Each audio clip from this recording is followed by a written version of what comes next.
In this guide, I'm going to show you guys how to fix Instagram not opening on iPhone. Let's get started.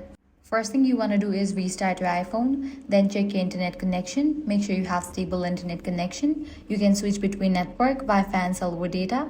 Also enable airplane mode for about 10 seconds and disable it. This will refresh your network. Next, check for app updates. So head over to App Store, search for the app Instagram. After app appears, if you see the option of update, click on it and update the app to its latest version. Next up, clear cache for the app. So launch settings, go to general, go to iPhone storage. From the list of apps, find Instagram and launch it. Click on offload app and confirm it. Then click on reinstall app. Likewise, head back. Make sure you have enough storage in your device. If not, you can delete or offload the unused apps. Then head back, go to software update. If any updates are available for your device, just update it. Next up, check the server status of Instagram. For that, launch your preferred browser. Type in Instagram server status. Head over to the website down detector.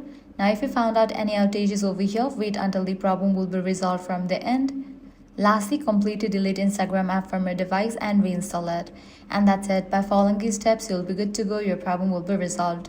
If this guide helped you out, do not forget to like, share, and subscribe.